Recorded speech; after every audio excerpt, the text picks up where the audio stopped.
Hallelujah. सबको जय मसीह की। स्वागत है आपका मेरी भविष्यवाणी की पुस्तक में। रोज के पवित्र वचन को सुनने के लिए सब्सक्राइब करें हमारे YouTube channel Holi ghost productions को।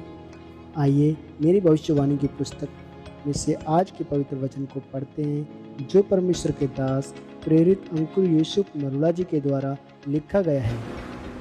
मसीह को बनाए रखने के लिए नियमों को माने, जैसे कि परमेश्वर के वचन न्यायों 13 उसकी 7 में लिखा है। परंतु उसने मुझसे कहा, सुन, तू गर्भवती होगी और तेरे एक बेटा होगा, इसलिए अब ना तो दाखमधु या और किसी भांति की मदिरा पीना और ना कोई अशुद्ध वस्तु खाना, क्योंकि वह लड़का जन्म से मरण के दिन तक परमेश्वर का नाज़ीर रहेगा। मेरे प्रियो, आप जानते हैं कि परमेश्वर ने आपको बड़े काम करने के लिए चुना है। वह बड़े काम आप परमेश्वर की हजूरी उसकी सामर्थ के बिना नहीं कर सकते, इसलिए परमेश्वर ने आपको अभिषेक दिया है। लेकिन परमेश्वर ने जो अभिषेक आपको दिया है, उस अभिषेक को बनाए रखने के लिए और बढ़ाने के लिए आपको परमेश्वर के नियमों के अनुसार चलना पड़ता है। मेरे प्रियो, अगर आप बाइबल में शिमशोन के बारे में पढ़ें तो लिखा है कि परमेश्वर के दूत ने उसकी माँ को बोला था कि तुम अंगूर नहीं खाएगी, दाखरस नहीं पिएगी और अपने होने वाले पुत्र के सिर पर कभी छुरा नहीं फिराएगी, क्योंकि वह जन्म से ही परमेश्वर का नाज़ीर होगा और वो मेरे लोगों को छुड़ाएगा। ये शिमशोन के लिए परमेश्वर की एक खास आज्ञा थी।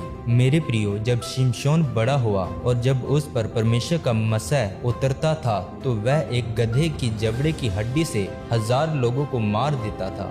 लेकिन जब उसने पाप किया तो वह मसीह उसके जीवन से चला गया, क्योंकि उसने परमेश्वर के वचन को तोड़ दिया था। उसकी ताकत का राज उसके बालों में था और परमेश्वर ने कहा था कि उसके सिर पर कभी छुरा नहीं फिरेगा। जब उसने दलीला नाम की वैश्या के साथ व्यभिचार किया तो उसके बाल धोखे से काट दिए गए और उसे अंधा कर दिया गया।